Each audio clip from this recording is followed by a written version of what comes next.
Hi, and welcome along to the North Lodge Cottage Garden. The next rose I'm going to be talking to you about is one that holds its heritage well with the old roses and was bred and introduced by David Austin Roses in 2001 to celebrate and mark the printing and shipping of their first American catalogue. This is the Mayflower. Very heavily related to the old roses, it has some wonderful qualities that once you know how to handle it in your garden, you are really going to enjoy. Tough, strong, reliably and very hardy, this is a small shrub rose reaching only 3.5 to 3 feet wide and 3.5 to 3.5 feet tall. So this is perfect for right down at the front of a border or in a pot. The other thing to bear in mind about this one is it actually thrives in virtually any soil type and any aspect. So you can plant this on a north, south, east or west position in the garden, and even somewhere where it's going to get a minimum of 4 to 5 hours worth of sun a day. So in partial shade, it will still flower beautifully well. I will draw your attention, however, to the fact it has a very strange growth habit. Being quite heavily related to the old roses and Rosa rugosa, it has a very twiggy, woody appearance to the shrub. I say only reaching around 3.5 feet tall. It is quite a scrappy looking thing during the winter. You'll have lots and lots of brown woody stems and you don't really know how to prune it. But the Mayflower is a really lovely rose. The only thing again to bear in mind is also incredibly thorny.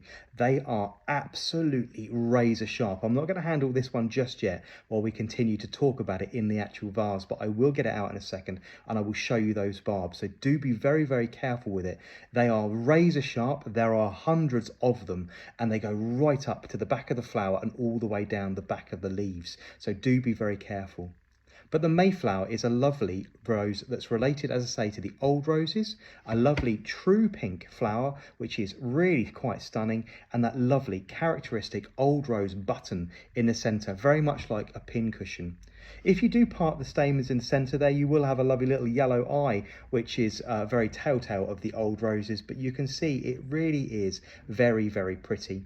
Reaching, I say, only 3.5 to 3.5 feet across, perfect for a pot or the front of a border, right down low where you can enjoy its fragrance, because one of the benefits of this rose is its wonderful aroma.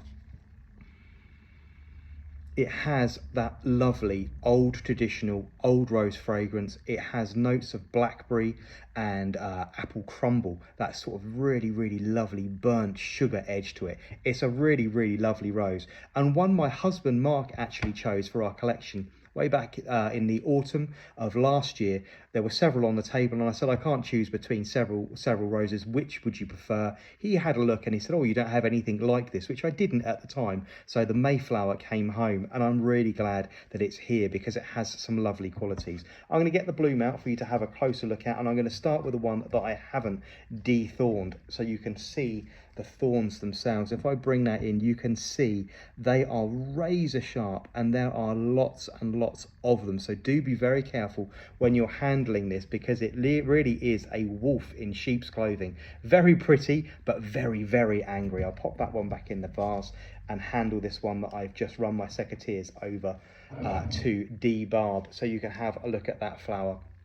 As I say, a very traditional old rose flower, opening completely flat with that lovely pincushion in the centre. The petals starting larger on the outside and getting slowly smaller as it works into that central button eye. The shape of the rose bud itself as it opens, I haven't got one here to open. If any of you grow Scarborough Fair from David Austin Roses, which is another one which is really drought tolerant and very disease resistant, this one is closely related to that, and you'll get a very distinctive shape to the bud as they just about open and unfurl. Now the only way I can describe that shape is if any of you are familiar with The Little Shop of Horrors, the plant in that particular film or stage show has a very distinctive bud shape to it, and it's sort of very bulbous with a slight point at the top and a very lovely yellowing right down at the bottom as the petals join the stem. So very distinctive. It really is quite interesting to watch it open. I say then opening completely flat with this lovely ruffled look towards it, and the petals, I say, from outside to inside getting smaller and smaller as it works towards the inside of the flower.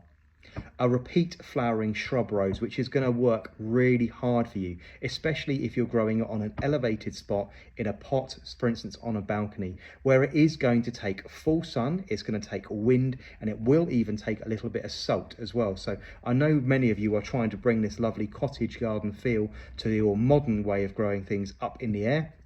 This is a rose that you should look at, but do be aware of those very, very angry barbs. It is incredibly tough and very disease resistant, and this is not going to suffer with any of the problems that you have with a lot of the floribundas or hybrid tea roses. It is unbelievably reliable. The only thing you have to do is make sure you water it, although it is quite drought tolerant and will flower very well during dry periods. It just won't produce quite so many flowers, so do make sure you look after it if you have it in a pot. But in synopsis, the Mayflower from David Austin Roses is a really lovely rose with that lovely heady old English fragrance. As I say, it has notes of blackberry and apple crumble, lots of mirth and lovely citrus tones to the very back of it. It's a lovely little rose for growing right down in the front of the border, and this one really has stolen my heart. You can see from the way I'm talking about it, it really is very pleasant. I will say it is going to be difficult for you to prune this rose. It's very difficult over the winter periods to decide which ones to keep and which canes to keep and which canes to prune. It's a little bit of an untidy looking shrub. So what I suggest you do with it, much like the other ones that are closely related to the old roses, I leave the pruning of this particular rose right to the very back end of March. And as the rose wakes up, it will tell you which stems it has decided to keep and which stems it has decided it no longer wants over the winter. Those stems tend to go a very dull brown colour. You can tell they're actually dead, and you can completely prune those away. The rest of them will start to sprout, and you can select where you're going to prune to your outward facing bud there. But the Mayflower, tough, reliable, disease resistant, a beautiful heady fragrance, but do beware of those vicious thorns. It is very angry and very much a wolf in sheep's clothing.